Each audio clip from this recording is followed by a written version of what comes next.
Hi there guys, welcome to this tutorial on the poem Poppies, which is part of AQA's Power and Conflict poetry collection. In this video I'm going to be focusing on an annotation of Poppies and then a comparison between Poppies and Bayonet charge. Okay, one of the first things I want us to focus on is some contextual information around Poppies. So obviously in this exam you do need to get some context in, whether it's explicit or whether it's integrated into your response. So we know that Poppies was commissioned by Caroline Duffy of war photographer fame, and it was for a collection of contemporary war poems, really as a response to sort of the increased conflict in Middle East, in Afghanistan. And I thought an interesting quote from Weir is, "I wrote this piece from a woman's perspective, which is quite rare. Most poets who write about war have been men." So quite a useful idea that this is quite a different perspective to other poems from the collection. And you know, even if you just zoomed in on the fact that she describes it as, you know, it being quite rare to write from the woman's point of view, that might be a nice little quote that you could integrate within your response. So Poppies, as a title, Poppies have quite a strong symbolic meaning to us, and they are tied up in remembrance and Armistice Sunday. And straight away within those first three lines we can see, can't we, that the setting and the time of year is indeed November. It's 3 days before Armistice Sundays. And what I would draw our attention to is the fact that already the poppies have been put onto these individual graves. And what's important here is that individual, that word individual, reminds us that for many people the loss is personal. We can bandy around figures of, you know, 20,000 British people died on the first day of the Somme. That's an enormous number. But this really forces us to remember that for every person who dies, there are families and loved ones who feel that personally and feel that pain and that trauma. Weir then goes on to explore the mum's behaviour before her son left to war, and we can see this almost semantic field of care. She pins on the poppy, rounding up cat hair, smoothing down the collar, and this is very kind of typical, or maybe I should say stereotypical, motherly behaviour. And I was discussing with my class this morning that in some ways this is one of the few ways that this mother can control or have control over this situation. Her son is going to war, and one of the last things she can do to support him is just to make sure his uniform appears smart and tidy. But within this, even within this caring image, we have warlike imagery, the metaphor, the blockade of yellow bias. So the warlike imagery seems to be invading even this kind of really maternal looking after him, tidying him up. As the poem progresses, we see here the reference to the mum stealing the softening of her face, and that metaphor really conveys that she's just desperately trying to stop herself from crying and feeling those giving in to the fear and the panic she has about her son leaving. And we see that she is desperate to recreate the childhood memories, playing games with him like when he was little. She wants to hold on to that past, and that's something which is repeated in the poem down here when she hopes to hear his playground voice. She just craves that childhood and the time in his life when she could keep him safe as a mum, and as parents always want to do with their children. She resists the impulse to play with his hair. We get that metaphor of the gelled black thorns, and she realises that all the words, everything she wanted to say, has turned into felt, which is a particularly kind of soft material. So she has important things she wants to tell him, but in this moment, in this very emotive point, she just struggles to really express to her son everything she's feeling. And she sums up using this declarative, "I was brave." She really, and I've written it here already, but that sense of the courage it takes for a parent to let go of their child.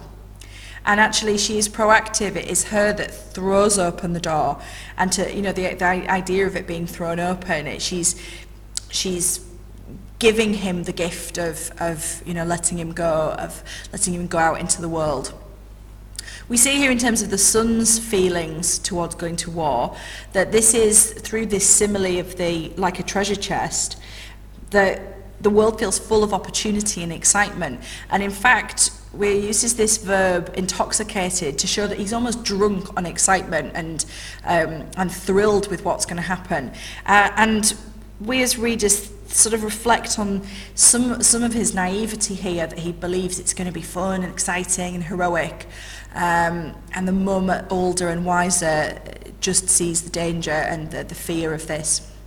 Now, again, discussing with my class and why I love poetry so much is because you can just have so many different interpretations. I really encourage you to be creative, think about your ideas and your own interpretations of these poems, because after you'd gone, I always assume that means after he left to go off to war. But one of my students this morning was saying, is this ambiguous? Is he actually dead at this point? Is she saying after you've died? And I think that's a great point to have made, and it just really reflects the amount of ambiguity within the poem. But either way, either after he's gone off to war or after he's died, the mum goes to his room, perhaps to feel close to him, and releases a songbird from its cage. Now, unlikely that the son just had a songbird up in his room in a cage. So this is clearly metaphorical.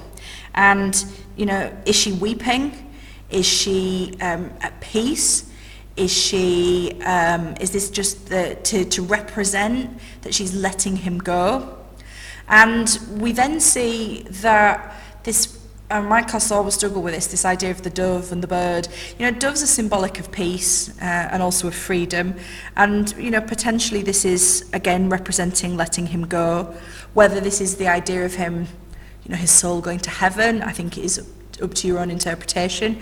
But whatever it is, this image draws the mum to leave the house and go on a particular journey. She is skirting around the churchyard walls, and we know that her stomach is in knots, basically. We get this semantic field of sewing, very stereotypically motherly, but also it shows that she's got an upset stomach. She's tied up in knots.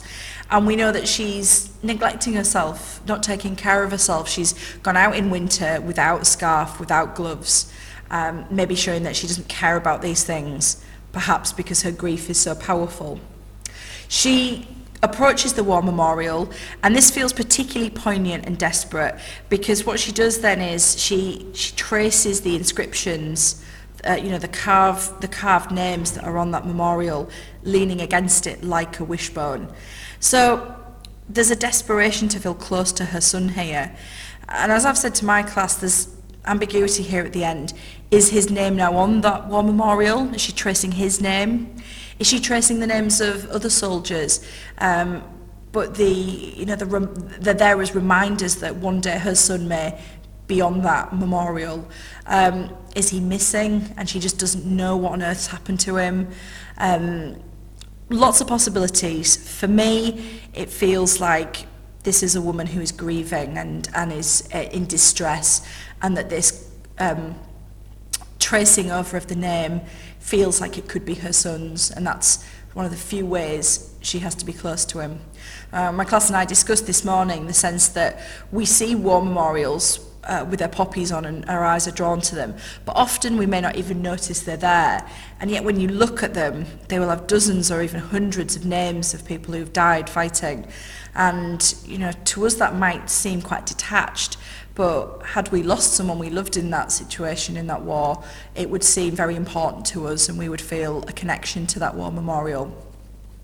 So towards the end here, we have this idea of the dove pulling freely against the sky, and again, it's up to us to interpret what that is representing or symbolising. His soul going to heaven, freedom, letting him go, we're not quite sure. And we get here again this sense of maybe hope or just grief, that the poem ends on that idea of the mum just desperately wishing she could still hear his childhood voice, this time in his life when she could keep him safe, when he was a young child. So I've chosen to compare this poem to Bayonet Charge, which may not seem obvious, but as I was saying to my group this morning, in a way, this son going off into the world is full of excitement and enthusiasm and, you know, being a hero and being a soldier. And his mum is terrified about what's going to happen to him in that war zone. Now, in Bayonet Charge, we almost see her son 2 months down the line. He is unprepared, naive, he is shell-shocked, and all of those reasons that he had to become a soldier. And he talks about, doesn't he, king, honour, dignity, human dignity, etc., are dropped like luxuries. So we see a soldier who now understands what the reality of war is and how dangerous and deadly that is. So I think it's interesting in terms of the viewpoint, one being from the soldier's point of view and one being from the point of view of a mum of a soldier. And so just here on the plan, I've put together a few different things. So that's similarly like a treasure chest, the metaphor release the songbird, and for Bayonet Charge, focusing on the soldier as he's shell-shocked, that's similarly like statuary, when he uses the word etc. To show how much he's lost those patriotic feelings that he initially believed, and words like terror that show his fear. I've chosen to think about two structural elements, enjambment and ambiguity, which both poems incorporate for different purposes. In Poppies, it feels very conversational and chatty, as though a mum is just sort of recalling her memories and things of her son, and in Bayonet Charge, that same enjambment is used to reflect the frantic panic and terror of the running soldier. And equally, both poems are using ambiguity here to really allow us as readers to think, you know, are these soldiers dead? Have they survived? What's happened to them? And really make us question the nature of war and you know, the consequences of it. So here's in great tradition of his one I made earlier. And again, as you'll see if you've seen a couple of my videos by now, I always would start with both and draw together things that the poems have in common. So the question that I made up for this was how are powerful feelings presented. So I want to make sure I'm explicit there at the beginning. They explore powerful feelings, and I'm going to define that more precisely, that it's fear and loss. So in Poppies, the mother relates her feelings of grief and anxiety towards her soldier's son, whereas in Bayonet Charge, Hughes explores an individual soldier's shock and terror within an active battle. So I've drawn together some similarities, and I've also shown the ways in which they're different. And then I'm straight on, as this would be my structure for any question you get, straight on to strong AO2 based on the poem in front of you. So in Poppies, and I've got some context in here, a poem commissioned by Caroline Duffy, so on and so forth. And that point I made there to reflect the escalating conflict in Afghanistan, where I chose to use the rare voice of a mother.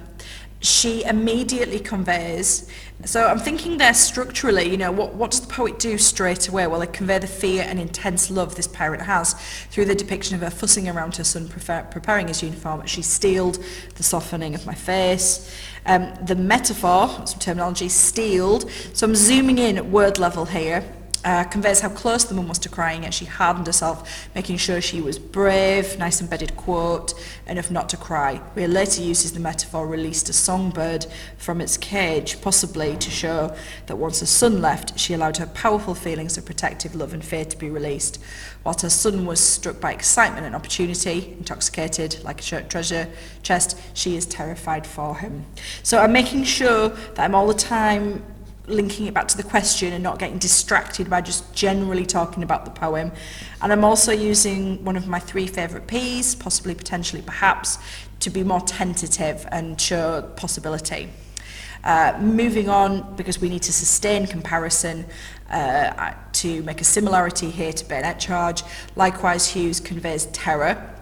However, in Bayonet Charge, the soldier no longer views war as offering opportunity. Indeed, his feelings about war, king, honour, etc. are now dropped like luxuries. So I'm using a lot of embedded quotes to make my points here. Hughes shows that unlike the son in Poppies, okay, so we've got some comparison, the reality for young men going to war is often terrifying and deadly. In Poppies, the young man feels none of his mother's fear, but in Bayonet Charge, the soldier feels every horrific reality of war. Unlike her son, the mother of Poppies is the mother, I should say, in Poppies, is more than aware of the danger he faces when she literally and metaphorically threw open the door for him to serve his country.